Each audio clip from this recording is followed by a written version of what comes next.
Assessment की 3 types हैं। Assessment for learning, ठीक है, लर्निंग के लिए assessment, assessment as learning, assessment जैसा कि लर्निंग होती है same to same, assessment of learning, learning की असेसमेंट, ठीक है। तो ये 3 जो है ना वो मुख्तलिफ़ किस्म की कैटेगरीज़ हैं। इनमें फॉर, एज़ और ऑफ का फ़र्क है।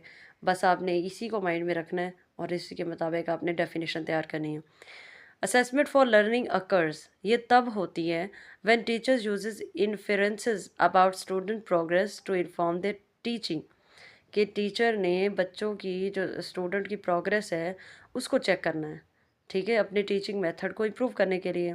फॉर एग्जांपल मैं पढ़ाई जा रही हूँ, मुझे नहीं पता चल रहा कि बच्चों को मैं समझ आ भी रही है या नहीं, या मेरा पढ़ाने का जो मेथड है वो ठीक है नहीं। मैं उसको गैप दे के बच्चों से टेस्ट ले लेती हूँ और मुझे वहीं से अंदाज़ा हो जाएगा कि मेरा टीचिंग मेथड इम्प्रूव होने की ज़रूरत है या इन पे थोड़ा तवज्जो देने की ज़रूरत है। So assessment for learning is for the students progress to check और इन्फॉर्म देयर टीचिंग, ठीक है।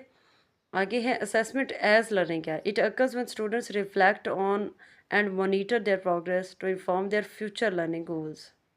इसमें स्टूडेंट्स जो है वो अपनी जो जजमेंट है, अपनी प्रोग्रेस को खुद ही जो है वो डिफ़ाइन करते हैं कि पहले टेस्ट में मैंने इतने लिए थे, अब मैंने इतने लिए, अब इतनी ज़रूरत है, मुझे यहाँ पे वर्कआउट की ज़रूरत है, ठीक है, ताकि फ्यूचर लर्निंग गोल के जो है कि वो हम भी बेहतर परफॉर्म कर सकें, वो पूरा हो सकें।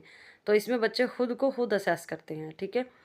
Assessment of learning occurs when teachers use evidence of a student's learning to make judgments on student achievement against goals and standards. इसमें टीचर के पास एविडेंस होते हैं, सबूत होते हैं, in the form of test, in the form of papers, in the form of a class, जो है ना उन्होंने जो परफॉर्मेंस दी उसके हवाले से उन्होंने जजमेंट लिखी हुई होती हैं डे बाय डे। तो बच्चे की उसी से लर्निंग की जजमेंट होती है, ठीक है।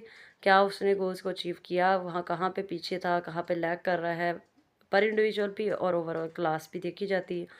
सो हम कह सकते हैं कि assessment for learning for the teachers, ठीक है, और assessment as learning for the students for the future learning goals, and assessment of learning occurs जब टीचर के पास एविडेंस मौजूद है। इन्हीं को थोड़ा डिटेल से हम पढ़ते हैं। असेसमेंट फॉर लर्निंग क्या है? This type help support and enhance student learning, इससे स्टूडेंट की लर्निंग को फ़ायदा होता है। Teacher uses it like a coach और टू गाइड स्टूडेंट्स, टीचर इसको एक कोच की तरह यूज़ करती है, यानी जो कोच होता है ना, जैसे क्रिकेट के में एक कोच होता है, तो वो उस कप्तान को बताता है, सारी इन्फॉर्मेशन देता है और टीम को भी हैंडल करता है। Same like that teacher assessment for learning